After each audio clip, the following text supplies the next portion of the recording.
देवता में और राक्षस में अंतर क्या है?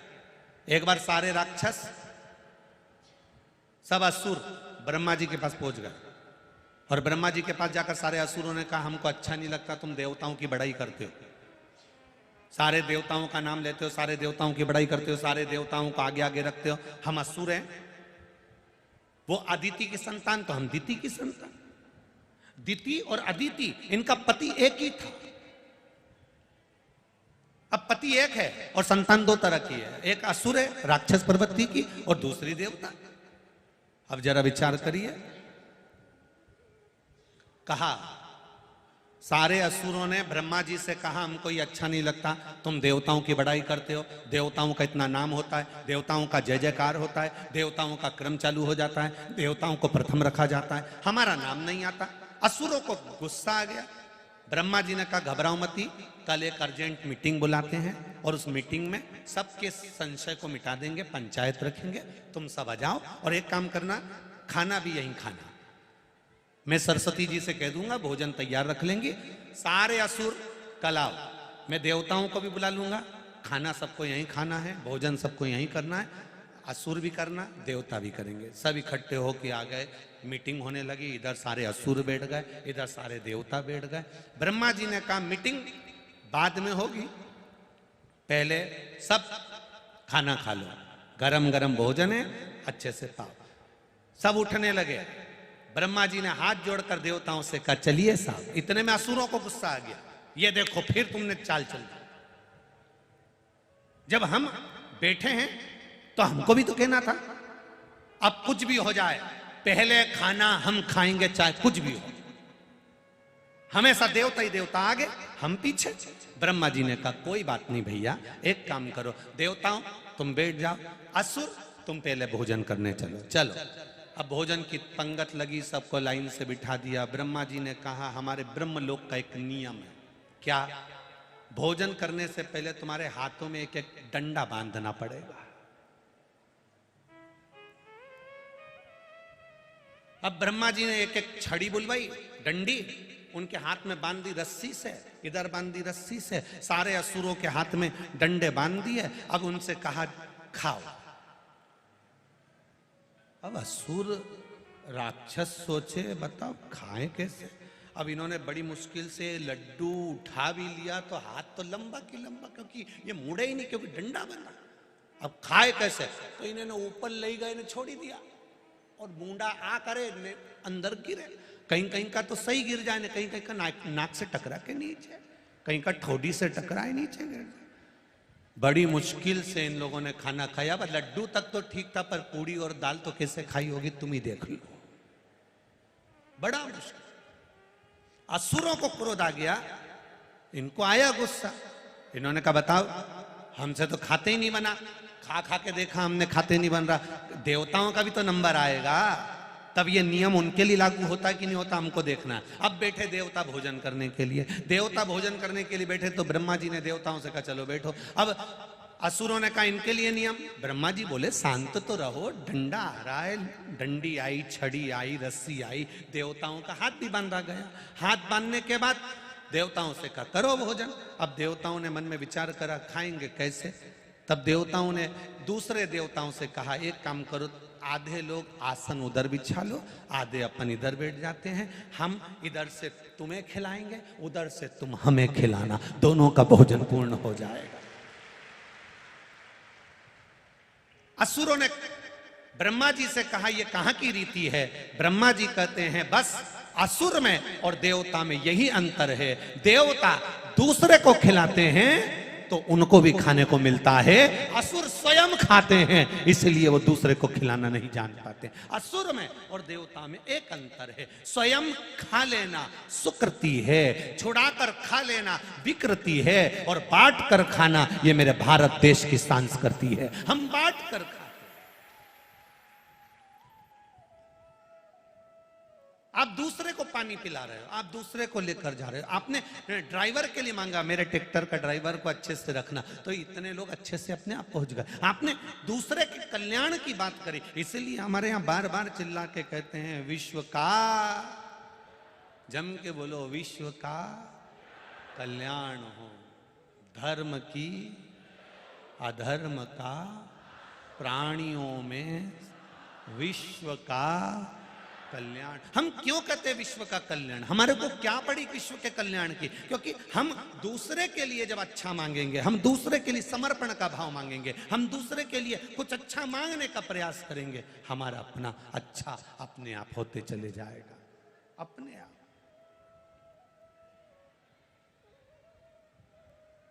कितने बड़े दानी हैं भगवान शिव,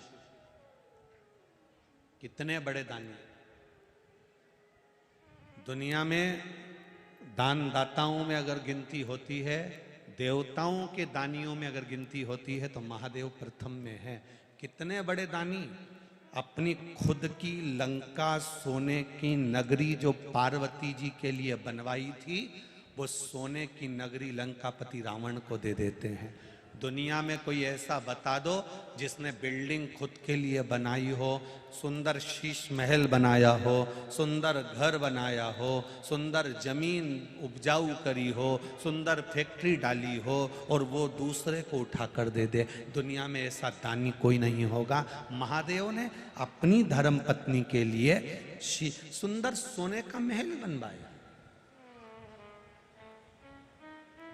महादेव ने अपनी धर्म पत्नी माता पार्वती के लिए सुंदर सोने का महल बनवाया, और वो महल लंकाधिपति रावण ने, वो महल लंका का राजा रावण जब मांगा तो वो सोने का महल उसको दे दिया गया। दानी।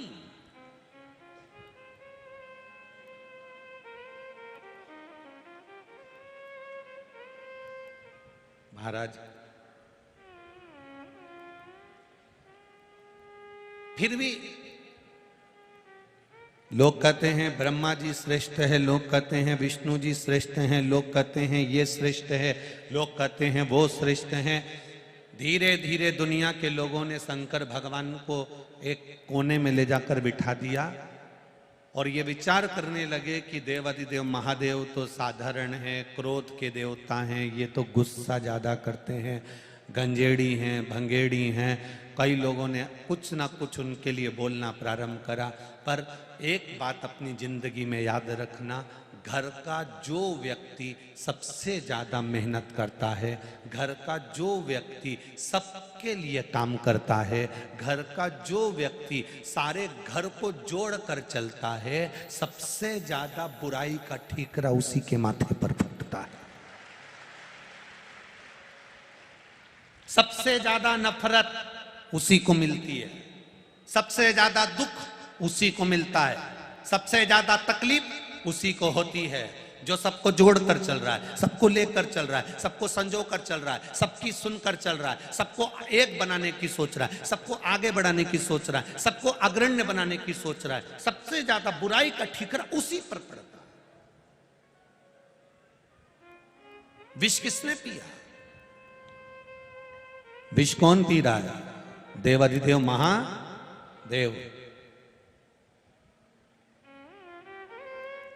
बैकुंठ छोड़ा, ब्रह्मलोक छोड़ा, सब कुछ छोड़कर कैलाश पर जाकर कौन बैठा? देवाधिदेव महादेव।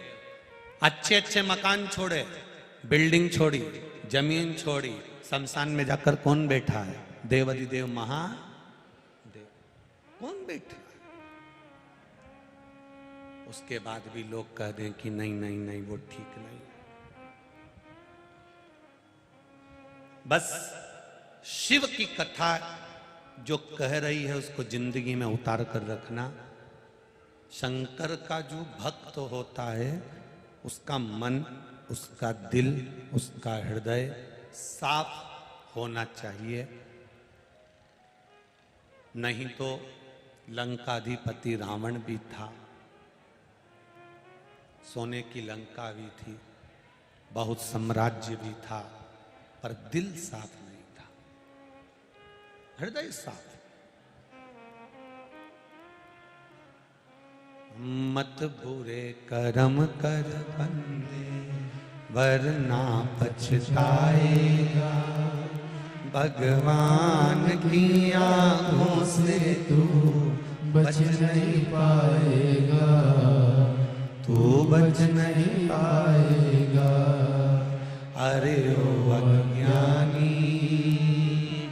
मत कर नादानी। अरे ओ अज्ञानी मत कर नादानी। तेरे कर्म का फल भी तू ही पाएगा, जैसा किया तूने तेरे आगे आएगा। मत बुरे कर्म कर बंदे, वरना पछताएगा। भगवान की आंखों से तू बच नहीं पाएगा, तू बच नहीं पाएगा। तुमने जो कमाया उसका भोग तुम कर पाओगे कि नहीं कर पाओगे, इसकी कोई गारंटी नहीं। फ्रिज खरीद कर लाए हो, उसका पानी पी पाओगे ना पी पाओगे। एसी लगवाया, एसी में सो पाओगे ना सो पाओगे। डल्लप का गद्दा लेकर आए, उस पर सो पाओगे ना सो पाओगे। बहू लेकर आए, उसके हाथ की गरम रोटी खा पाओगे कि ना खा पाओगे, इसकी कोई गारंटी नहीं। तुमने जो दुकान पर बैठकर कमाया उसका भोग तुम कर पाओगे नहीं कर पाओगे, उसकी कोई गारंटी नहीं है। पर एक बात की गारंटी जरूर है कि तुमने जिस तरह से कमाया है उसका भोग तो तुम्हें ऊपर जाकर करना ही पड़ेगा। जैसा कमाया उसका भोग तुम्हें करना पड़ेगा। जो तुम कमाए अपने कर्म का भोग मनुष्य को करना पड़ता है। राम जी ने छुपकर बाली को मारा था, उस बाली ने कृष्ण अवतार में छुपकर भगवान कृष्ण को मारा था। कर्म का भोग तो करना पड़ता है। सीता जी ने एक चिड़िया को पिंजरे में रखा, मां जानकी को पिंजरे में रहना पड़ा, लंका में कैद होकर रहना पड़ा। माता सीता ने एक गर्भवती चिड़िया को कैद में रखा था और उसको बाद में फेंका, बाद में जाने दिया। उसी तरह माता जानकी भी जब गर्भ से हुई तो उनको भी अपने घर से दूर जाना पड़ा। यह कर्म का भोग है, जिसको भोगना है मनुष्य को भोगना पड़ेगा। तुमने जो कमाया उसका तुम भोग कर पाओ ना कर पाओ वो गारंटी नहीं, पर कर्म का भोग मनुष्य को करना ही पड़ता है, वो करना है।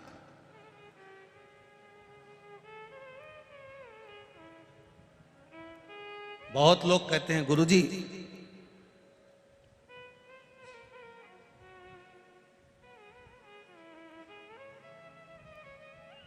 दो पौधे, एक शमी का एक बेलपत्र का, भूल से भी बेलपत्री के पौधे के नीचे से, बेलपत्री के वृक्ष के नीचे से अगर भूल से भी, तुम्हें नहीं मालूम कि यह बेलपत्री का पेड़ है, तुम्हें नहीं मालूम कि बेलपत्री का पौधा है, तुम्हें नहीं मालूम कि बेलपत्री का वृक्ष है, भूल से भी चलते चलते भी तुम्हारी ट्रैक्टर, तुम्हारी ट्राली, तुम्हारी गाड़ी, तुम्हारा बक्खर, तुम्हारा बेल, तुम बेलपत्री के पेड़ की छांव में से भी अगर निकल कर चले जाते हो तो दिन भर में अगर 100 पाप भी हो जाते हैं तो पल भर में धुल जाते हैं। एक बेलपत्री के वृक्ष के नीचे से, एक बेलपत्री के वृक्ष की छांव से, एक बेलपत्री के वृक्ष की मात्र टहनी की छैया से हमारे कोटि कोटि पाप समाप्त हो जाते हैं। आप सबसे इस कोटेश्वर धाम की पावन धरा से एक निवेदन करना चाहूंगा, पूरे आस्था चैनल के श्रोताओं से, फेसबुक यूट्यूब के श्रोताओं से, और जितने लोग यहाँ कथा सुन रहे हैं, बारिश का समय आए तो एक बेलपत्री का पेड़ बड़ा कर कर उसको कहीं रोड के किनारे अवश्य लगाओ। कोई निकल कर जाएगा, उस पे छांव पड़ गई तो उसका कल्याण हो जाएगा। वृक्षारोपण में बेलपत्री का वृक्ष अवश्य लगाइए। 2 वृक्ष की छांव और 2 वृक्ष का दर्शन हमारे जीवन को सुख दे जाता है। एक बेलपत्री, दूसरा शमी का पौधा। शमी का वृक्ष तुम्हारे घर में बड़ा मत लगाओ, पर शमी का पौधा जब तक तुम्हारे इस हाथ की आकृति का रहे, उसमें से तुम पत्ती तोड़ो मत तोड़ो, उसमें से कुछ तोड़कर तुम शिव जी को चढ़ाओ मत चढ़ाओ। भले तुम बाहर जाकर टूटा हुआ लेकर आ जाओ, पर घर के बाहर, घर के कमरे में नहीं, हॉल में नहीं, घर के अंदर नहीं, तुम्हारा घर चारों तरफ से हो जाता है, 4 कमरे, हॉल, किचन, लेटरिन, बाथरूम सब पूर्ण कंप्लीट हो जाए, उसके बाद जो तुम्हारे जगह बचे, घर से जब तुम बाहर निकलो तो बाहर की ओर जाते समय अगर तुम्हारे निकलते समय तुम्हारा सीधे हाथ की ओर अगर शमी का छोटा सा पौधा लगा है तो ये निश्चित है कि तुम जिंदगी में कभी किसी अदालती कोर्ट केस में, कभी प्रशासनिक आदि केस में, कभी किसी गलत जगह पर जिंदगी में नहीं फंस सकते, आप उससे बाहर ही निकल जाएंगे। एक शमी का छोटा सा पौधा भी, उसका स्पर्श, उसका दर्शन, उसमें चढ़ाया गया 1 लोटा जल। शमी 3 देवताओं को सबसे ज्यादा प्रिय है। पहला देव अधिदेव महादेव, दूसरा शनि महाराज, तीसरा श्री गणेश जी महाराज। श्री गणेश जी महाराज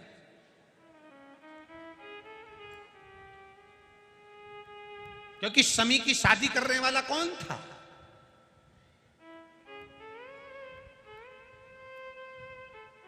कौन इनको विवाह करे?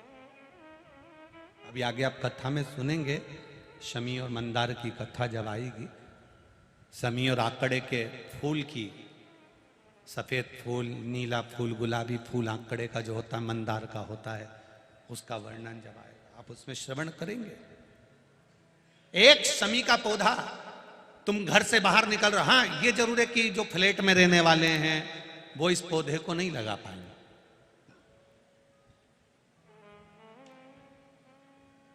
क्योंकि जब दरवाजे से निकलते हैं तो अंदर गच्ची होती है, गैलरी होती है, तो कैसे लगाएं घर के बाहर। हाँ, आप डायरेक्ट निकल रहे हैं और आपका पौधा घर के बाहर लगा हो तो बात दूसरी, छोटा सा गमले में, ज्यादा बड़ा नहीं, छोटा सा। ज्यादा बड़ा हो जाए तो उसको कहीं और लगवा दो, छोटा। घर से निकलते समय सीधे हाथ पर अगर शमी का पौधा, आप निकल रहे हैं और आपका राइट हैंड है, सीधा हाथ है, घर के बाहर शमी का पौधा है, प्रतिदिन का अगर आपका नियम बन गया कि शमी को देखकर घर से बाहर निकल रहे हो, जिंदगी में कभी कांटे तुम्हारे जीवन में आ ही नहीं सकते, कोई रोड़ा आएगा ही नहीं, बढ़ जाओ। यही रह गया। शमी में शनि भी है, शमी में गणेश भी और शमी में शिव भी है। कल एक कथा चल रही थी,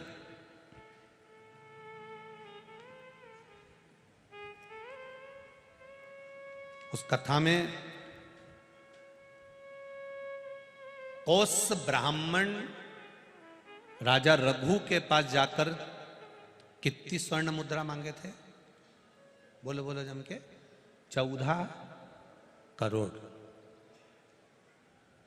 और उनके गुरु वर्तंतु ऋषि ने मांगी थी कि मैंने तुझे पढ़ाया है तो मुझे 14 करोड़, जो तूने विद्या अध्ययन करी है उसकी शिक्षा हेतु 14 करोड़ सोने की मुद्रा मुझे ला कर दे। और कौस ऋषि की आंख में जल था, राजा रघु के पास चले गए थे। वो रघु जिनका आज तक नियम लिया जाता है कि रघुकुल रीत सदा चली आई, प्राण जाए पर वचन।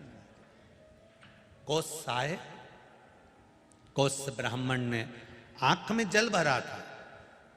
राजा रघु ने देखा, शिव जी की पूजन करके उठे थे राजा रघु, और उन्होंने देखा कि एक ब्राह्मण दरवाजे पर खड़ा हुआ है, आंख में अश्रु है उसके, नैनों में जल भरा है उसके। पूछा, क्या बात है ब्राह्मण देवता, क्या हुआ? हुआ क्या ब्राह्मण देवता, क्यों रो रहे हो?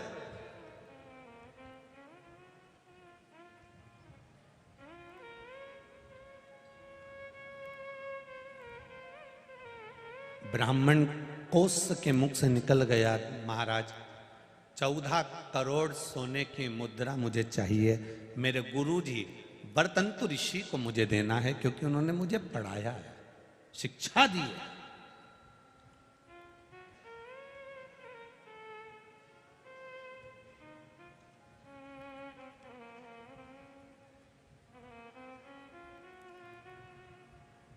₹14 करोड़ कैसे दूंगा मैं आपको? अभी तो मैंने 3 दिन पहले यज्ञ करा है, बड़ा यज्ञ हुआ, समापन हुआ, पूरा कोष उसमें समाप्त हो गया।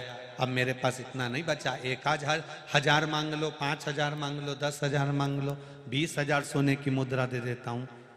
1 करोड़ भी अगर सोने की मुद्रा मांगते हो तो दे देता हूं, पर 14 करोड़ सोने की मुद्रा कैसे दूंगा? 14 करोड़ सोने की मुद्रा मेरे पास नहीं।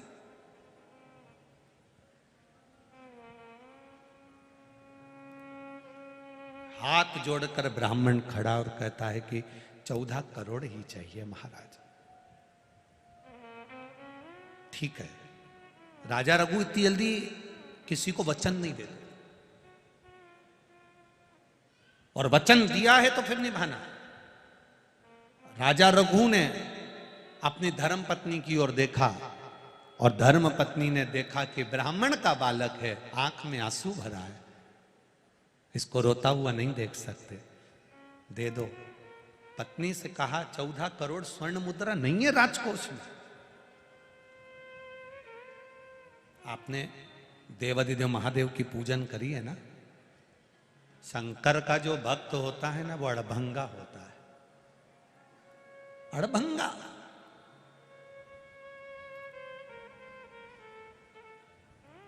शिव का जो भक्त है वो अड़भंग है। थोड़ा बहुत नहीं देता वो। इस व्यासपीठ ने देखा है कई कथाओं में लोग शंकर जी के मंदिर में जाकर कहते हैं इतने साल हो गए भगवान संतान दे देना। भगवान जब भी देता है 1 की जगह 2 दे देता है। धर्म पत्नी भी हो तो ऐसी हो जो पति को एक बल प्रदान करे, एक हिम्मत प्रदान करे। कई धर्म पत्नियां पति को बल नहीं देती, बल्कि उनका बल तुमसे कुछ नहीं बन सकता, तुम ये कार्य नहीं कर सकते, तुम ये नहीं कर सकते, तुम वो नहीं कर सकते, उसको बल विहीन कर देते। धर्मपत्नी पति को बल प्रदान करे। पहले एक नियम चलता था राजघरानों में, पति अगर युद्ध करने के लिए जाता था तो धर्म पत्नी तिलक लगाती थी और तलवार का तिलक लगाकर पति के हाथ में देती थी कि जाओ और जीत कर आओ, जाओ और जीत कर आओ, विजय प्राप्त कर आओ। धर्म पत्नी पति को बल प्रदान करती थी कि घबराना नहीं है, डरना नहीं है।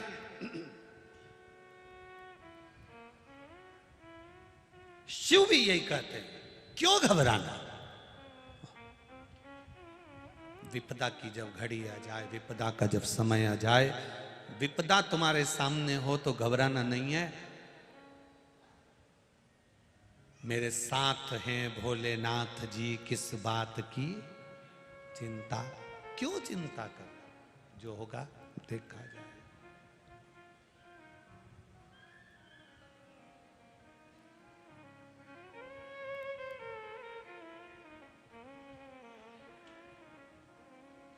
अब उस बात की क्या चिंता करना?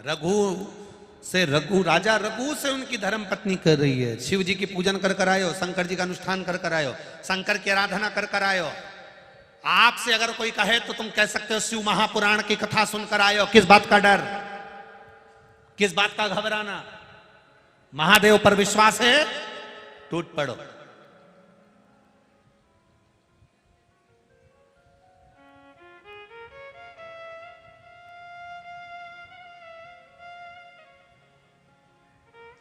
अरे भाई, अब सौंप दिया इस जीवन का सब भार तुम्हारे हाथ, उसमें घबराना क्या है?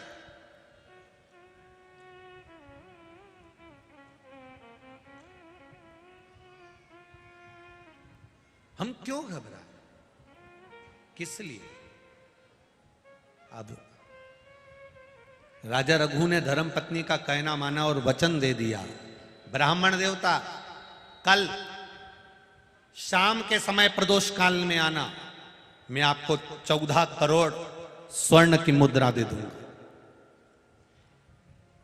ब्राह्मण आंख के आंसू पहुंचा, प्रणाम किया, जय हो महाराज आपकी, धन्यवाद। 14 करोड़ सोने की मुद्रा आप दे रहे हैं, धन्यवाद, साधुवाद है आपको, बहुत बहुत साधुवाद है आपको। जय जयकार करता हुआ ब्राह्मण चले गया।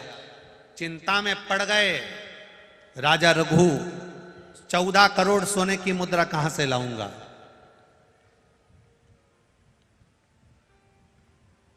14 करोड़ सोने की मुद्रा कहां से लाऊंगा? और इतनी मुद्रा किसी आसपास के राज्य में भी नहीं है कि किसी राजा से लेकर जाऊं, किसी प्रजा से लेकर जाऊं। किस राजघराने में जाकर मैं 14 करोड़ सोने की मुद्रा लाऊंगा? धर्मपत्नी ने कहा, जरूरी है कि आसपास के राज्य में आक्रमण करोगे और सोने की मुद्रा लाओगे? अगर लाना है तो 14 करोड़ सोने की मुद्रा इंद्र के पास मिलेगी। अभी तक नीचे आक्रमण करा था, अब की बार ऊपर आक्रमण करना है। घबराना नहीं है। इंद्र, अरे राजा रघु कह रहे हैं अपनी धर्मपत्नी से, इंद्र, हाँ तो क्या हुआ? शिव का नाम लो, हर हर महादेव का एक नारा लगाकर टूट पड़ो। और राजा रघु ने तुरंत इंद्र के ऊपर आक्रमण करने की तैयारी कर ली। सेना तैयार, तब तैयार, बल तैयार। पत्नी के कहने पर आज राजा रघु देवाधिदेव महादेव की आराधना कर कर जाने लगे। जैसे ही जाने लगे, जाते जाते राजा रघु बस आगे बढ़े ही थे और बढ़ते ही धर्म पत्नी ने राजा रघु के हाथ में एक शमी का पत्र दे दिया। एक शमी का पुष्प जिसका कलर नीला था, गुलाबी था, वो पुष्प शमी का राजा रघु के हाथ में दिया। रघु ने वो पुष्प देवाधिदेव महादेव को समर्पित किया और इंद्र के लिए जाने की तैयारी करी। इतनी देर में तो इंद्र के पास पहुंचे ही नहीं, इंद्र स्वयं राजा रघु के पास आकर खड़ा हो गया। स्वयं इंद्र आ गया, राजा रघु स्वयं राजा रघु के पास स्वयं इंद्र पधारे। स्वयं इंद्र राजा रघु के पास। रघु, आप कौन? इंद्र। मैं तो आप ही के पास आ रहा था, आप ही के पास पहुंच रहा था। कैसे आना हुआ?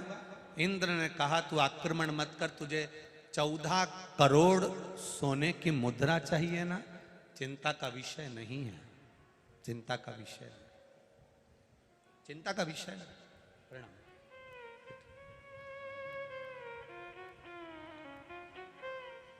हमारे बीच संत पधारे, एक बार जोरदार ताली बजाकर स्वागत करिए।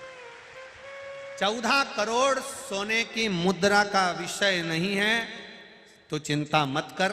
तूने जब एक शमी का पुष्प देवाधिदेव महादेव को समर्पित करा है तो उसका बल इतना है कि 14 करोड़ सोने की मुद्रा तो इंद्र को देना ही पड़ती है। एक पुष्प यदि देवाधिदेव महादेव को शमी का भूल से भी चढ़ जाता है तो उसका जो लाभ है, उसका जो फल है, उसका जो आनंद है, उसका जो एक आशीर्वाद है, वो 14 करोड़ स्वर्ण मुद्रा के बराबर होता है।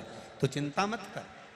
भगवान इंद्र ने उसी समय कुबेर को बुलाया, शमी के वृक्ष पर उसको बिठाया और बिठाकर शमी के वृक्ष से 14 करोड़ शमी के वृक्ष से स्वर्ण मुद्राएं प्रदान करवाई।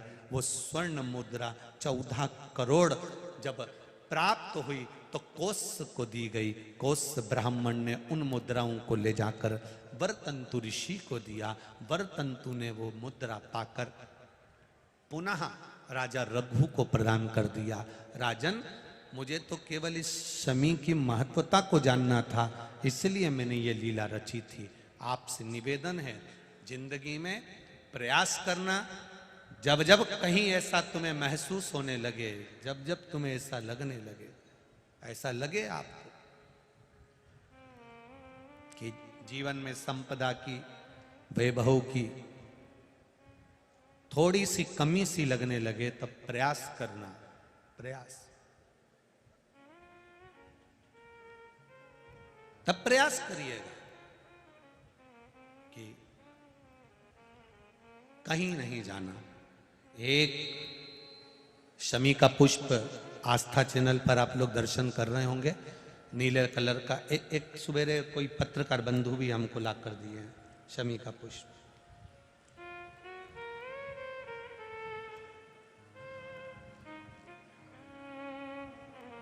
टीवी पर आपको आस्था वाले दिखा रहे होंगे, उसको अच्छे से देख लेना। ये तो हमारे हाथ में कोई एक पत्रकार बंधु ने ला कर दिया था, शमी का पुष्प, ये कलर का देखिए। हाँ, आप ही लाए थे उसको, साधुवाद था आपको। तो ये शमी का पुष्प है। भूल से भी अगस्त से मार्च अप्रैल तक शमी का फूल आता है, लगभग एक आध महीना कोई वृक्ष ऊपर नीचे हो सके तो हो जाए, पर समय यही रहता है लगभग। प्रयास कर एक शमी का पुष्प भी अगर भूल से भी देवाधिदेव महादेव को समर्पित हो जाता है, शंकर भगवान को भूल वश भी चढ़ जाता है, तो व्यक्ति खड्डे में नहीं गिरता, अगर गिर भी गया तो उबर कर वापस बाहर आ जाता है। धन वैभव संपदा में शमी पुष्प की बड़ी महत्वता, बड़ी महत्वता। हमारे बीच में आज नागदा के विधायक महोदय भी पधारे हैं, बहुत बहुत साधुवाद। अभी ग्रेटर नोएडा में जो कथा हुई, आप ही की बेटी के पूर्णिमा आनंद क्षेत्र में वो कथा का आयोजन था, बहुत सुंदर व्यवस्था वहां पर भी आपके द्वारा आयोजित की गई, बहुत बहुत साधुवाद। शिव कथा कर रहे, एक शमी का पत्ता, एक शमी का पुष्प, एक शमी का पत्ता, एक शमी का पुष्प हमारे जीवन में फल की अनुभूति करा देता। कौस ऋषि ने वर्तंतु, कौस ब्राह्मण ने वर्तंतु से कहा, गुरुदेव मैंने आपको ये 14 करोड़ स्वर्ण मुद्राएं प्रदान कर दी है, मैंने आपको ये 14 करोड़ सोने की मुद्राएं दे दी है गुरुवर, अब आपको गुरु दक्षिणा में कुछ देना तो नहीं रह गया। गुरु जी ने कहा, नहीं कौस, तुमने इस शमी वृक्ष की महत्वता को आनंदित कर दिया और राजा रघु ने इस शमी वृक्ष की मूलता को दर्शा दिया, इसलिए संपूर्ण विश्व में फिर स्मरण रहे। कई लोग शमी को खेजड़ी कहते हैं, बिल्कुल सही नाम है, राजस्थान में इसको खेजड़ी कहते हैं, कांटे वाला पौधा होता है, ऊंट भी इसको खाता है और ये कांटेदार पौधा है, पर ये शिव को प्रिय है, शनि को प्रिय है, गणेश जी को प्रिय है। आप दिल से समर्पित करो, दिल से उसका स्मरण, बस शमी की जो पत्ती होती है,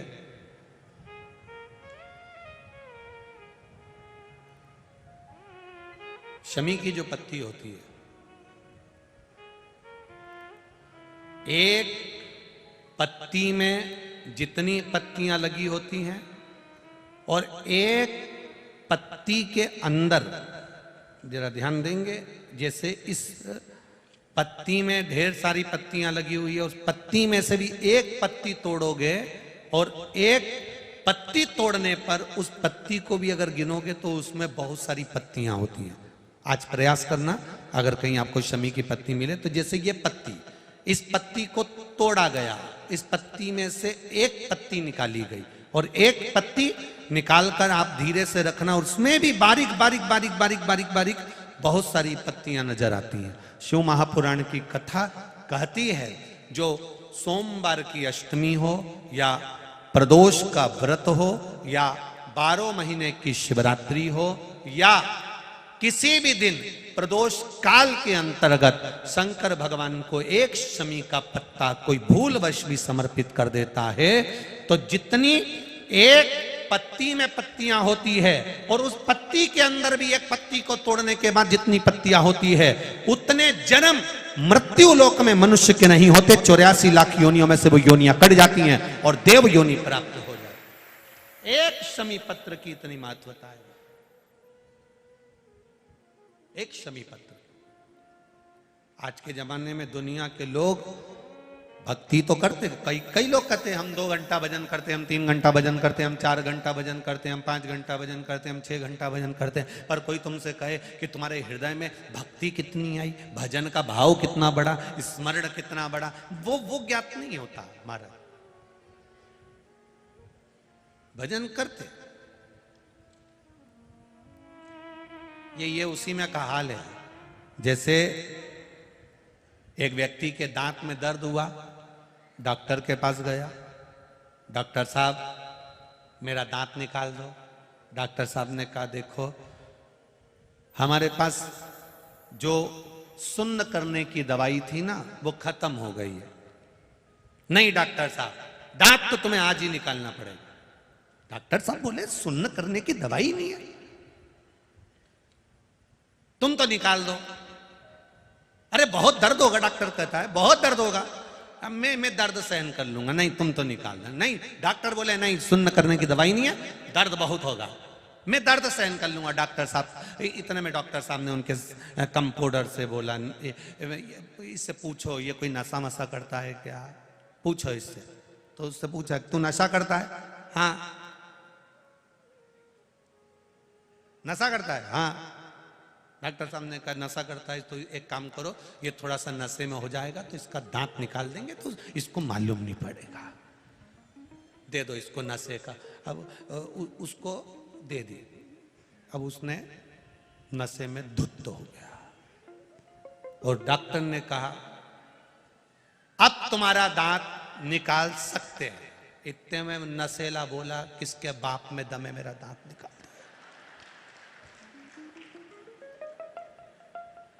डॉक्टर बोले दादा अपन ने तो दांत निकालने के चक्कर में दी थी, अब ये तो अपने बाप तक पहुंच गया। डॉक्टर बोले रेंदो साहब तुम तो जाओ, जब सुन्न होने की दवाई आए तब आना। दुनिया सोचे अरे कई लोग ऐसे हम भजन बहुत करते हैं, हम स्मरण बहुत करते हैं, हम भक्ति बहुत करते हैं। भक्ति करते कैसे हो? करते कैसे हो भक्ति? आज के जमाने में दुनिया के लोग प्राइवेट स्कूल में पढ़ाना बच्चों को पसंद करते हैं। आज के जमाने में दुनिया के लोग प्राइवेट हॉस्पिटल में ले जाना अपने मरीज को पसंद करते हैं। पर दुनिया के लोग एक चीज जरूर चाहते हैं कि मेरे बेटे की नौकरी लगे तो सरकारी लगे और मेरी बेटी की नौकरी लगे तो सरकारी लगे। प्राइवेट स्कूल में पढ़ाते हो, प्राइवेट हॉस्पिटल ले जाते हो, फिर सरकारी नौकरी की जरूरत क्या है तुमको? नौकरी सरकारी चाहिए, पढ़ाएंगे प्राइवेट में, हॉस्पिटल ले जाएंगे प्राइवेट में, पर नौकरी सरकारी। उसी तरह हम 1 घंटे की भक्ति करते हैं, हम 2 घंटे की माला जपते हैं, हम 5 घंटे की माला जपते हैं, हम 6 घंटे की माला जपते हैं। भक्ति कितनी है? भक्ति कितनी है तुम्हारे भीतर? विश्वास कितना है तुम्हारे भीतर? दृढ़ता कितनी है तुम्हारे भीतर? भजन कितना है तुम्हारे भीतर? ये श्रेष्ठता नहीं। श्रेष्ठता वो है कि तुम्हारे भीतर भजन कितना होना चाहिए। आप जाते हो शंकर जी के मंदिर, रोज जल चढ़ाने जाते हो, रोज शिव जी पर जल चढ़ा के आते हो, इसके बाद भी कहीं ना कहीं तुम्हारा मन डोल जाता है, कहीं ना कहीं तुम्हारा क्रम डोल जाता है, कहीं ना कहीं तुम्हारा चित्त डोल जाता है। मंदिर जाने पर भी, शंकर के पास जाने पर भी, शिवलिंग के पास जाने पर भी, शिव के द्वार जाने पर भी।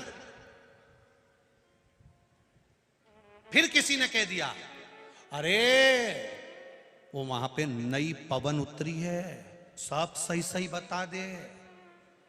लोग नारियल अगरबत्ती लेके वहां पहुंच गए और उन्होंने घूमते घूमते कह दिया तेरे ही घर का है। और जो घूमते घूमते वो बोली तेरे ही घर का है। इसको समझ में आ गया 15 दिन पहले मेरी जेठानी से लड़ाई हुई थी, वही कुछ ना कुछ करके लाई होगी और उसी ने मुझे बीमार कर दिया। अब जेठानी खार जैसी लगने लगी, खार जैसी। कोई देवी देवता इतने फ्री नहीं है कि तुम्हें आकर बता देंगे कि तेरे ही घर का, तेरे ही घर। अगर देवी देवता इतने फ्री होते कि तुमने 2 अगरबत्ती लगाई और 2 बार ढोलक बजाई, इतने में बाल खोल के आ गई। इतनी देवी जी फ्री हो गई, इतना भेरू जी फ्री हो गया, भगवान इतने फ्री हो गए कि तुमने अगरबत्ती लगाई ने देवता टूटमन हो गया। अरे दादा, जय हो जुआर माता, धन्य है सोयाबीन जीजी, जय हो बाजरा की अम्मा, जय हो काका जी। सोचो तो रे, विचार तो करो रे, हम कहाँ जा रहे हैं? वो नई पवन उत्तरी वहां चल दी है, उन्हें किया वहां चले जाओ, उन्हें वहां ऐसा चमत्कार हो, इन्हें बस यूं फेंको ने हंडा निकली जाए सोना का। अगर ऐसा सोने का हंडा निकलता होता तो सियोर वाला महाराज यहाँ कोटेश्वर नहीं आता। काय को आता है? ऐसा अंडे से काम हो जाए तो ये कितनी मेहनत करता है किसान। बोलो रे जीजियों, किसान कितनी मेहनत करे, रोज बीज बोए, जमीन तैयार करे, रात दिन जगे किसान, आधी रात को जाकर पानी फेरे किसान, आधी रात को जगता फिरे, सांप बिच्छू कीड़ा कांटा सब पड़ा है तो भी खटिया डाल के सो रहा किसान। जरा विचार तो करो कि कितनी मेहनत करना पड़े। अगर ऐसा सोना का हंडा मिलता रहता तो ये किसान को मेहनत नहीं करना पड़ती रे। शिव पुराण कहती है, भागवत कहती है, कर्म प्रधान है मेरा भारत, मेहनत करोगे तो आगे बढ़ोगे, कर तो मेहनत आगे बढ़ते चले, हंडा नहीं निकलेगा हो। और सियोर वाले महाराज के पास ऐसा हंडा निकालने की मशीन भी नहीं हो। इस चक्कर में मत रहना। और अगर तुम इस चक्कर में भीड़ बढ़ा रहे हो कि हमारे पास कोई ऐसी विद्या है कि हम तुम्हारा सब कुछ बता दें, हमारे पास वो भी नहीं दादा, हमें तो हमारा ही नहीं मालूम कि अगला कदम क्या होगा, तो हम तुम्हारा क्या बताएं? भजन करो। मीराबाई ने करा, कर्माबाई ने करा, ध्रुव ने करा, प्रहलाद ने करा, नरसिंह मेहता ने करा, नामदेव ने कहा, तुकाराम जी ने करा, रामकृष्ण परमहंस ने करा, चैतन्य महाप्रभु जी ने करा, दुनिया के जितने संत हुए सब ने भजन करा। उस भजन का बल इतना था कि सोने की हंडे की जरूरत नहीं पड़ी। जब राम कृष्ण शिव अपना हो गया तो हंडा तो अपने आप हो जाता है। उसका भजन करो, मेहनत करो, कर्म करो, किसी के चक्कर में मत पड़ो फालतू का, किसी के चक्कर क्यों भटकना।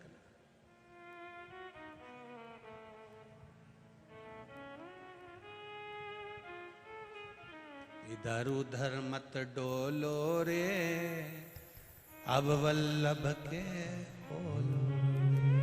क्यों डोलना, कभी यहाँ कभी वहाँ, कभी वहाँ कभी वहाँ, कभी वहाँ कभी वहाँ। कोई ने कह दिया वहाँ चले चलो, वहाँ अच्छा है, वहाँ चल चलो, वहाँ अच्छा है। ना ना ना ना, संकल्प ले लेना, कहीं नहीं भटकूंगी, केवल एक लोटा लेकर महादेव के मंदिर जाऊंगी, उनसे कहूंगी, वो सुन लेगा तो ठीक है। मेरा पिताजी मुझे जो हाथ से निकाल कर दे देगा वो मैं ले लूंगी, पर मेरे को झगड़ा लड़ाई नहीं करना। पिताजी जिंदा हैं, पिताजी से जाकर कह देना, पिताजी तुम जिंदा हो, तुम्हें जिसको जो देना हो दे देना, मरने के बाद तुम्हारा छोरा छोरी झगड़ा करता फिरे, ये अच्छा नहीं लगेगा। अपने हाथ से मैं एक जगह पर जाऊंगी, जो मेरे गांव में, मेरे नगर में, मेरे मोहल्ले में, मेरे क्षेत्र में, मेरी कॉलोनी में, मेरी सोसाइटी में, मेरे पास में जो शिवालय होगा, उनके पास जाकर एक लोटा जल चढ़ाकर उनसे कहूंगी, मुझे बस सवार देना, सुधार लेना, हाथ पकड़ लेना, बहुत दुखी हूं। दूसरे के पास जाकर कहूंगी, लोग हंसेंगे, बाबा तेरे दरवाजे पर आई हूं, लोग कहते हैं एक लोटा जल चढ़ाने से तू सुन लेता है, मेरी भी सुन लेना, बहुत दुखी हूं, तू मुझे अपना लेना। बाप के दरवाजे से बेटी खाली ना जाए, इतनी कृपा कर देना, महादेव पकड़ लेगा, पकड़ लेगा। खाली ना जाता कोई दर से तुम्हारे, मैं भी खड़ा हूं नन्ही बाहें पसारे, अपने हृदय से लगा लो, लगा लो, गिरा जा रहा हूं, उठा लो, उठा। शिव कथा कर रहे हैं। अभी एक दिन की बात है, बेटमा में कथा थी, ये विशाल भैया कथा करवाए। अब वहां पर इंदौर के एक भक्त मिलने के लिए आए। वैसे तो हम मिलते नहीं,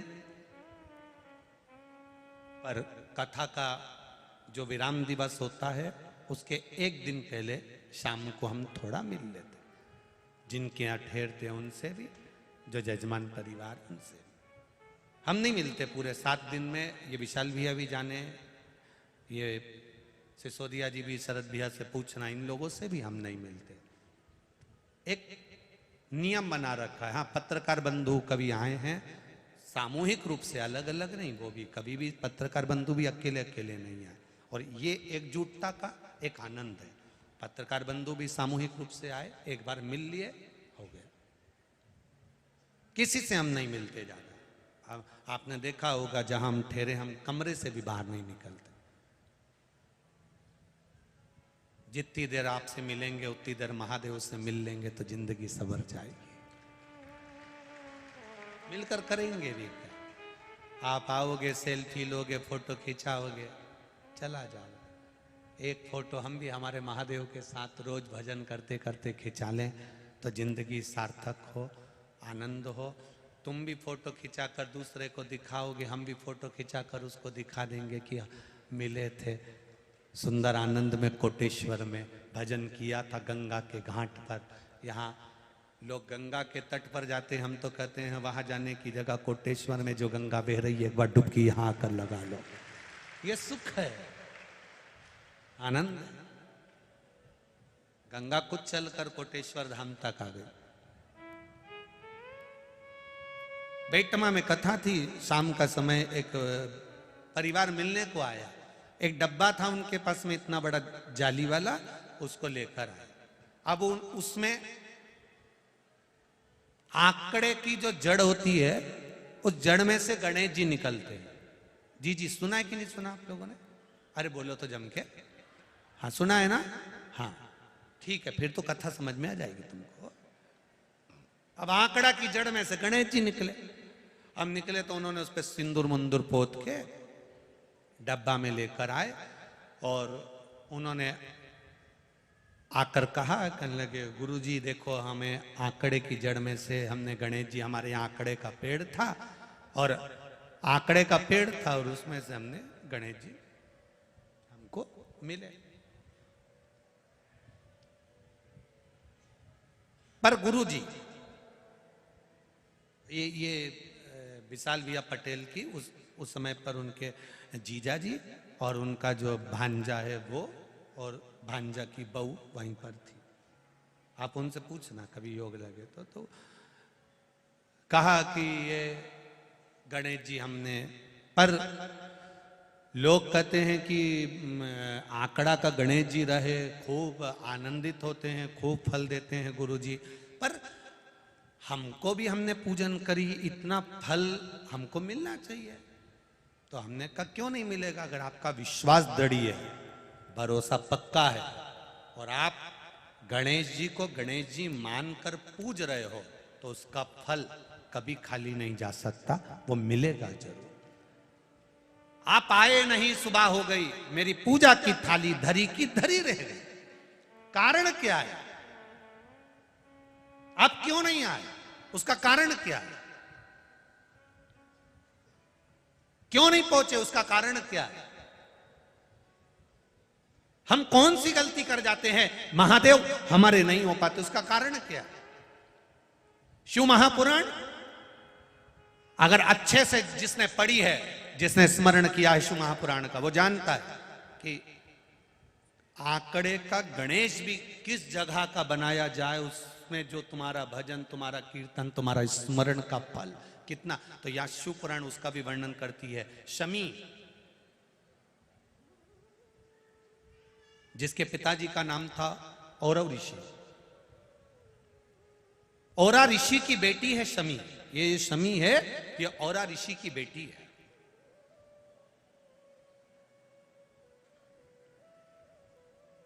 बहुत सुंदर पुत्र, बहुत सुंदर। ये शमी, कांटे तो इसमें बाद में आए हैं पर सुंदर बहुत है। और औरा ऋषि की जो बेटी है बड़ी सुंदर है, पिता की प्रिय है। बेटी बाप की प्रिय होती है, बेटा मां का प्रिय होता है। लोग कहते हैं बेटी की विदाई में सबसे ज्यादा मां रोती है। शिव पुराण कहती है बेटी की विदाई में सबसे ज्यादा बाप रोता है, क्योंकि वो बेटी को बड़ा स्नेह करता है। शिव पुराण बेटी को अगर थोड़ा सा भी दुख आता है ना, बाप सबसे ज्यादा दुखी होता है। बेटी सुखी है तो बाप को सुख है, बेटी दुखी है बाप को दुख है। पिता पुत्री को बहुत प्रेम करता है, स्नेह। इसीलिए बेटी पिता के प्रियता रखती है, पर मां ने उसको गोद में, मां ने उसको गर्भ में रखा है, और गर्भ में रखकर मां बेटी को पाल पोष कर बड़ा करती है। इसलिए बेटी मां के प्रति जागरूक होती है, माता के प्रति उसका स्नेह होता है, और माता भी करुणा और वात्सल्यता रखती है। इसलिए हमारे सनातन हिंदू धर्म में बेटी का जो घर होता है, जहां बेटी जन्म लेती है, उसको क्या कहते हैं? जब बेटी शादी कर कर जाती है उसको ससुराल कहते हैं। और ये जो घर है बेटी का, चमके बोलो जरा, मायका।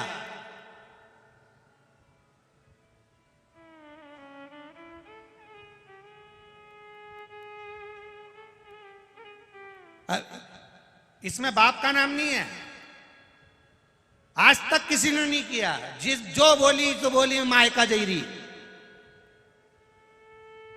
आज तक किसी ने कहा मैं बाप का जईरी। पिता के यहां जा रही, जब भी बात निकले, जो लड़ाई होने झगड़ा होने में, तो चली मायका। मायका मतलब मां का घर। मां है तो मायका है। जिस दिन मां चली जाती है उस दिन फिर मायका भी समाप्त हो जाता। मायका है। औरा ऋषि की पुत्री शमी बड़ी सुंदर थी। औरा ऋषि ने विचार करा था, मेरी इतनी सुंदर बेटी है, लड़का भी ऐसा मिलना चाहिए, वर ऐसा मिलना चाहिए जो मेरी बेटी का सम्मान करे। ऐसा लड़का मत ढूंढना कि पेट्रोल पंप ज्यादा हो, ऐसा लड़का मत ढूंढना कि गाड़ी बंगले ज्यादा हो, ऐसा लड़का मत ढूंढना कि जमीन जायदाद ज्यादा हो, ऐसा लड़का मत ढूंढना कि बहुत प्रॉपर्टी हो और धन ज्यादा हो, तो मालूम पड़े दिन भर नशे में धुत पड़ा हो, मित्र दोस्त ज्यादा हो, इधर उधर लगा रहे, ना जाने किस किस में डूबा रहे, तुम्हारी बेटी से श्रेष्ठता से बात तक ना कर पाए। ऐसा वर नहीं चाहिए। पिता को लड़की के लिए वर ढूंढना चाहिए जो तुम्हारी बेटी का आदर कर ले, तुम्हारी बेटी से जो दो मीठे शब्द बोल ले, आदर के शब्द बोल ले। जब घर में आए जूता उतारे और मालूम पड़े जूता से दे धरे, गालियां बके अपशब्द कहे, ताना दे, तो ऐसा पेट्रोल पंप और ऐसी गाड़ी बंगला किसी काम का नहीं है। बेटी का आदर करे वो छोरा होना चाहिए, बेटी का सम्मान करे वो वर होना चाहिए, बेटी को मान सम्मान के शब्द बोले वो वर होना चाहिए। जरा जरा सी बात में चिल्ला के दौड़े और अपने दोस्तों के साथ जाकर बैठ जाए, रात को 12-12, 1-1 बजे तक आए, मालूम पड़े बेटी इंतजार करती रहे, आएंगे रोटी खाएंगे, साथ बैठेंगे, बात करेंगे, कुछ बोलूंगी मैं उनको, उनसे कुछ पूछूंगी मैं, और मालूम पड़ा ऐसे तैयार होके आए, कहीं पे निगाहें और कहीं पे अरे बोलो तो जी हो निशाना। इसीलिए पहले दिन समझाया था, पहले दिन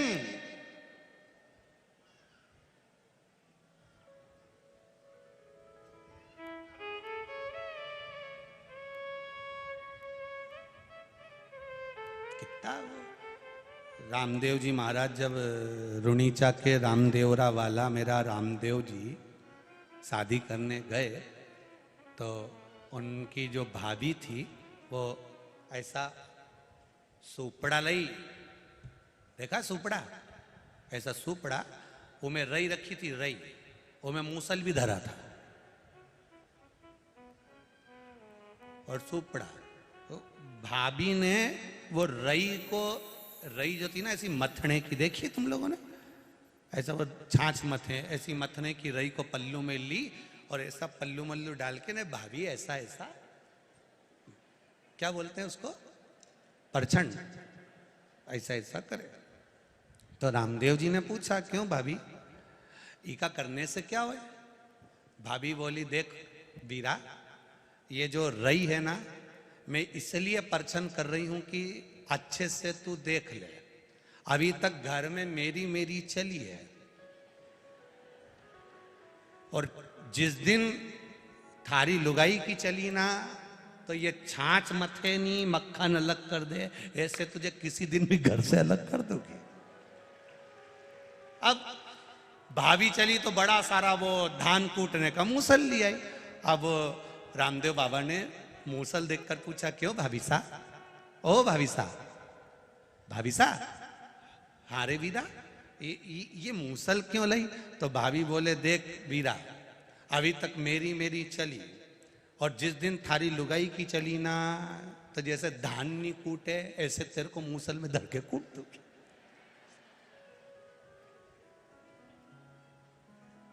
ऋषि औरा की पुत्री शमी बड़ी हुई, विवाह का भाव प्रकट हो गया। अब विवाह करूं तो किसके साथ करूं? कथा कहती है बेटी के लिए वर वो ढूंढना जो उसका सम्मान करने वाला।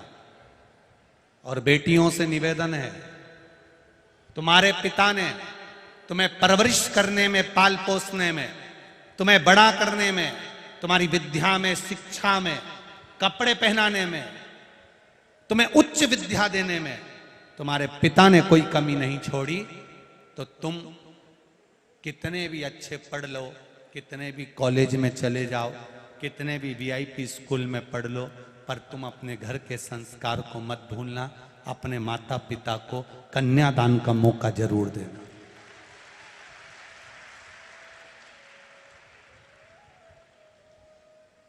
अपने माता पिता को कन्यादान का मौका अवश्य। बेटा एक कुल को तारता है और बेटी, जम के बोलो जरा, दो कुल को तारती है। अभी नवरात्रे चल रहे हैं, कितनी देवी जी की पूजन कर रहे होगे, कन्या को अष्टमी नवमी को भोजन करा रहे होगे, देवी जी देवी जी देवी जी कर रहे होगे। नवरात्रि जैसे ही चली गई, दूसरे दिन जैसे ही दशहरा आता है, तुम्हारा भी वॉल्यूम बढ़ जाता है, तुरंत चिल्ला के दौड़ोगे, चिल्ला। जितना नवरात्रे में बेटियों के प्रति भाव होता है, आप सबसे करबद्ध निवेदन है, ऐसा आदर संपूर्ण विश्व की बेटियों के प्रति आपका होना चाहिए, सम्मान होना चाहिए।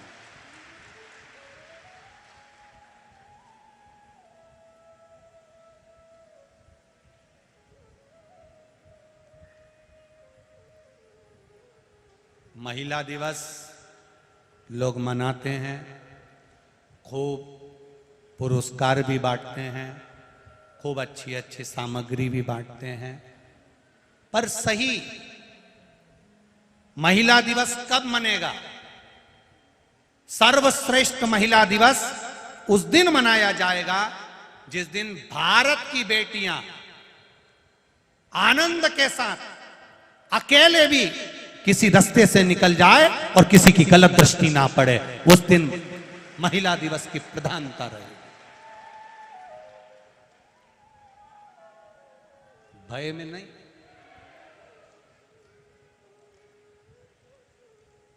आज छोटी छोटी सी बेटियों के साथ गलत कर्म हो रहा है, लोग कहीं ना कहीं गलत कार्य में लगे हुए हैं, और हम सोचें कि महिला दिवस मन गया, बहुत सम्मान कर दिया, आदर कर दिया, वो नहीं। और आप सोच रहे होंगे कि प्रशासन, शासन ये गलत काम को रोक दे, तो ये प्रशासन के बस की बात नहीं, शासन के बस की बात नहीं। किसी शासन प्रशासन में वो बल नहीं कि गलत कार्य को रोक दे। गलत कार्य को रोकने की जवाबदारी आपकी अपनी खुद की है। अपने घर के बच्चों को जब हम श्रेष्ठ संस्कार देंगे तो यह पक्का है कि हमें प्रशासन की जरूरत ही नहीं पड़ेगी। हमारे संस्कारों में कमी है, हम कुछ अच्छा नहीं दे पाए। अगर आज छोटी सी बच्चियों के साथ गलत कर्म हो रहा है, छोटी बच्चियों को गलत दृष्टि से देखा जा रहा है, उस घर के बच्चों को सही संस्कार नहीं मिल पाए होंगे। आज बच्चे गलत मार्ग पर जा रहे हैं, उसमें सही सत्कर्म संस्कार नहीं मिल पाए होंगे। हमारी कमी है, हम उन बच्चों को संवारे। अपने बच्चों को एक लोटा जल देकर शंकर के मंदिर भेजना प्रारंभ करें।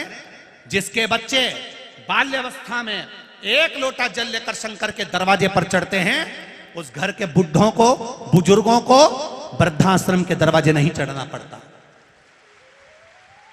हमारे घर के बच्चे जब वृद्धाश्रम में जाएंगे, हमारे घर के बच्चे जब शिव मंदिर तक जाएंगे, शंकर की चौखट तक जाएंगे, शिव के द्वार तक जाएंगे, तो यह निश्चित है कि हमको वृद्धाश्रम की चौखट पर नहीं जाना पड़ेगा। हमारे बच्चों को हम संस्कारों से विहीन कर देंगे।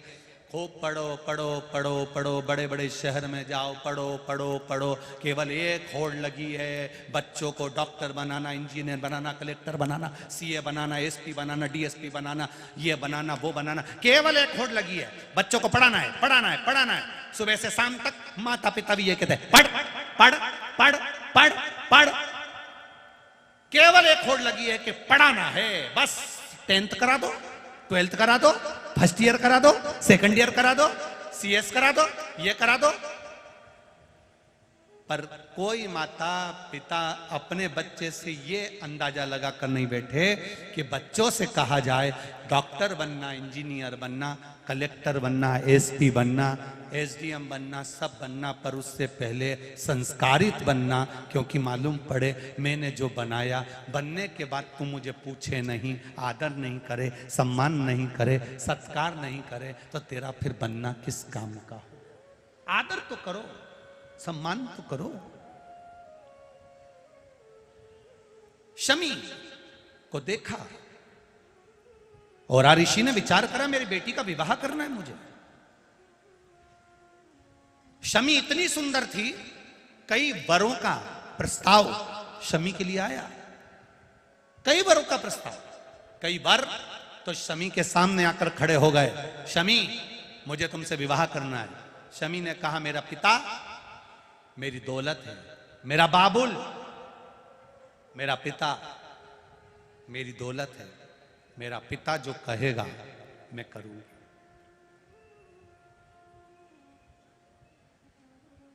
जरा सी बॉडी शॉडी देखकर,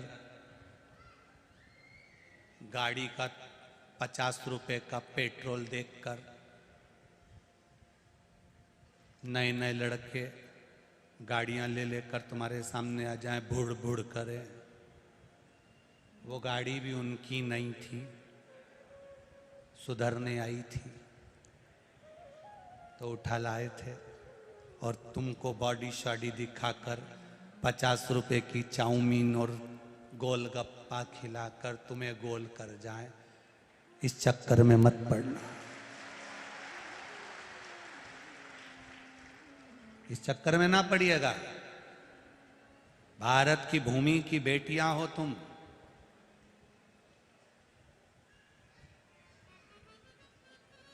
अपने माता पिता को नीचा देखने के लिए ये मत कर जाना कि माता पिता की दृष्टि नीची हो जाए। मेरे माता पिता शान से जिए हैं, सत्ता से जिए हैं, सिर ऊंचा कर कर जिए हैं। बेटी माँ बाप के कहने पर विवाह करे, माता पिता के अनुकूल चले। तुम पढ़ जाओ, लिख जाओ, खूब खूब तुम्हारी दोस्ती हो, फ्रेंडशिप हो, मना नहीं, पर संस्कारों से बंधे रहना। संस्कारों से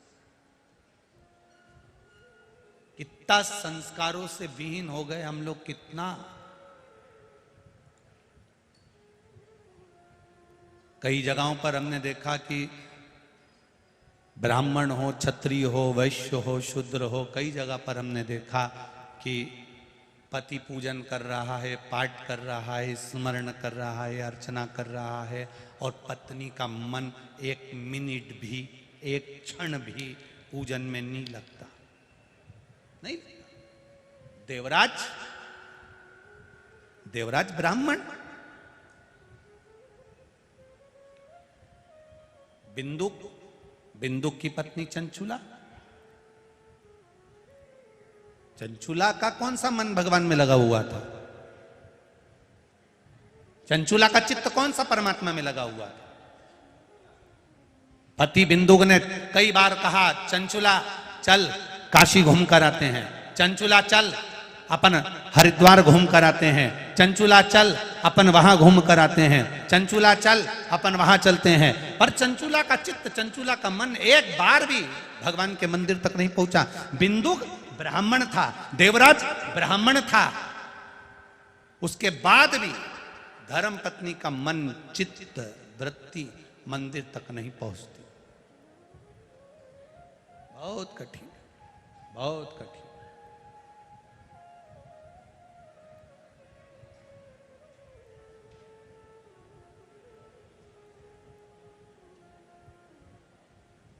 कितनी प्रियता की बात होगी, कितनी प्रसन्नता की बात होगी। तुम्हारे अलीराजपुर क्षेत्र में आंबुआ एक क्षेत्र है, वहां कुछ माताओं को शिवजी पे जल चढ़ाने नहीं दिया होगा, तो माताओं की वात्सल्यता देखिए कि उन माताओं ने अपनी कमाई में से थोड़ा थोड़ा 10-10 रुपया बचाकर एक शिवजी का ओटला बना लिया, उस पे शिवलिंग रख दिया और माताओं ने अपने पैसे से गलत जगह ना लगाकर शिव का मंदिर तैयार कर कर उसमें आराधना करना प्रारंभ।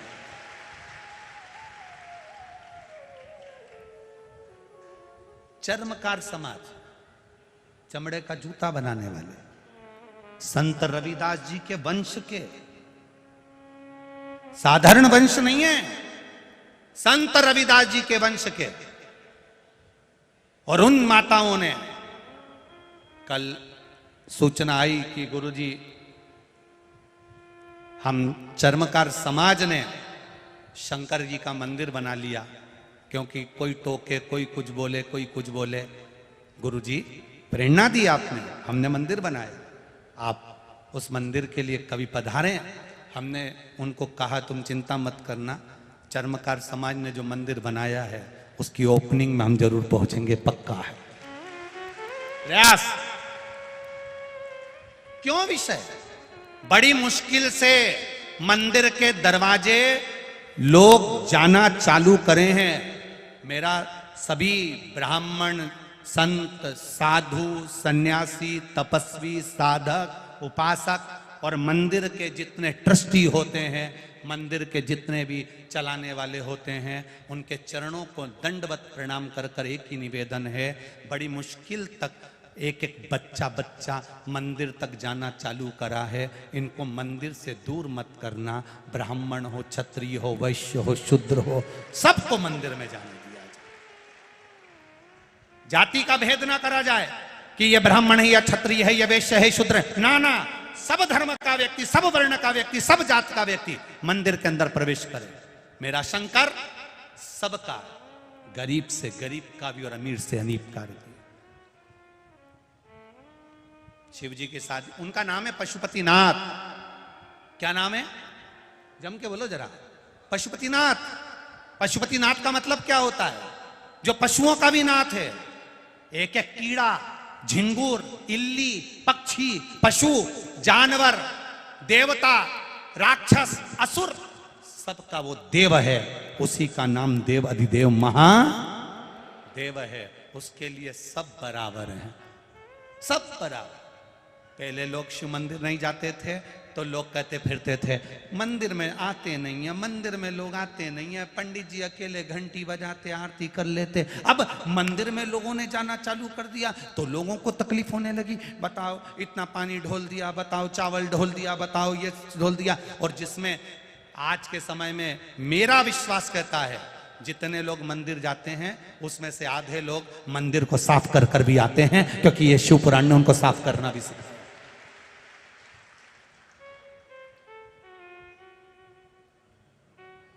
बड़ी मुश्किल से के लोग मंदिर जाना चालू कर, बड़े मुश्किल से सनातन धर्म एक हुआ है, बड़ी मुश्किल से सनातन धर्म जागृत हुआ है, बड़ी मुश्किल से दबा पड़ा था। दूसरे धर्म के लोग अपने अपने धाम में जा रहे थे पर लोग मंदिर नहीं जा रहे थे। शिव मंदिर तक लोग जाना चालू हुए। इनको तोड़ना मती, प्रयास करना। जितने जितने मंदिर हैं, उन मंदिरों के जितने संचालक हैं, उनसे हाथ जोड़कर निवेदन है, आपके मंदिर में आने वाले एक एक भक्त को आप अंदर आने दें, आराम से दर्शन करने दें, प्रेम से उनको जल चढ़ाने दें। कौन आता था आज से कुछ सालों पहले का निकाल कर रखना, इस मंदिर में कोई नहीं पहुंचता था, पर आज उन मंदिरों में अगर भीड़ बड़ी है तो शिव की कृपा से बड़ी है। उनको आने दो, ब्राह्मण हो, क्षत्रिय हो, वैश्य हो, शूद्र हो, सब आओ। मेरा महादेव किसी एक का नहीं, मेरा महादेव सबका है, सबका है। करो भजन।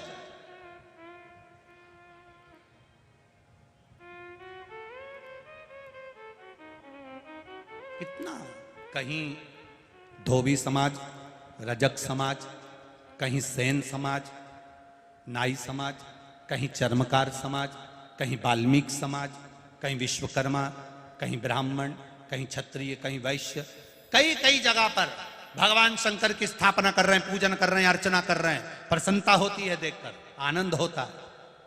तो निवेदन शिव महापुराण की कथा कर रही है, करो भजन। किसको दिया जाए? संस्कार दो बच्चों को, ज्ञान दो। और ऋषि ने सोचा मेरी बेटी का विवाह किससे करूं? समय आया। धौम्य ऋषि के पुत्र बड़े सुंदर थे, जिनका नाम था मंदार। क्या नाम है? मंदार। मंदार का मतलब होता है सफेद, वो आंकड़ा होता है ना, आंकड़े का पेड़ देखा है आप लोगों ने? एक बात आप लोगों से कहना चाहेंगे, आंकड़े का फूल जब भी तोड़ो, नेत्र नीचे रखो। आंकड़े का फूल तोड़ते समय उसका दूध अगर आंख में चले जाता है तो आंख समाप्त हो जाती है, जहरीला होता है आंख का फूल, मंदार का फूल। मंदार का फूल तोड़कर रख दो, रखने के बाद जब हाथ धो, हाथ आंखों में ना जाए, उसमें एक दूध होता है, वो दूध जहरीला होता है। मंदार बड़ा सुंदर था, आंख बड़ा सुंदर था, बड़ा सुंदर।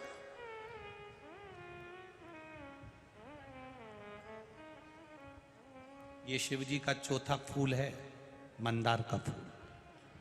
शिव जी का पहला पारिजात, दूसरा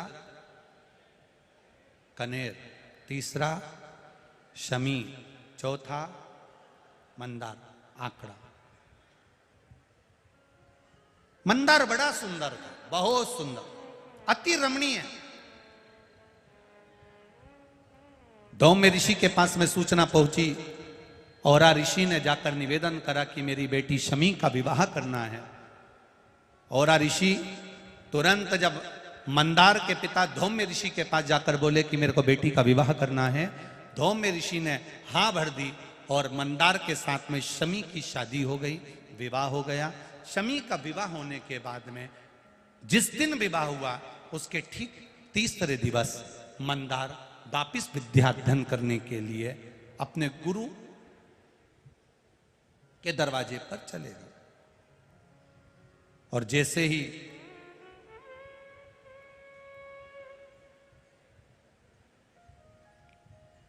गुरु के द्वार पर पहुंचे,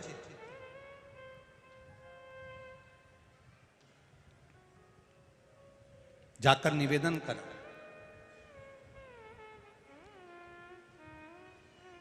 विद्याध्ययन प्रारंभ हुई। विवाह का तीसरा दिन था, जिस दिन चले गए। मंदार जब सोनक ऋषि के यहां पर विद्याध्ययन करने के लिए गए, विद्याध्ययन करने के लिए पहुंचे, समय बीतता गया, बीतता गया, बीतता गया और उन्होंने विद्याध्ययन कर ली। विद्याध्ययन करने के बाद मंदार वापिस अपनी धर्मपत्नी के पास जाते हैं और धर्मपत्नी के पास जब अपने घर पहुंचते हैं, आज तुरंत सोनक ऋषि का दर्शन करने के लिए उनकी धर्मपत्नी शमी ने अपने पति मंदार से निवेदन करा कि मुझे आपके गुरु का दर्शन करना, आपके गुरु का दर्शन करना है मुझे। मंदार ने कहा चल चलिए। मंदार शमी को लेकर चल दिए। चलते चलते चलते चलते बीच में भुरसुंडी ऋषि का आश्रम पड़ गया।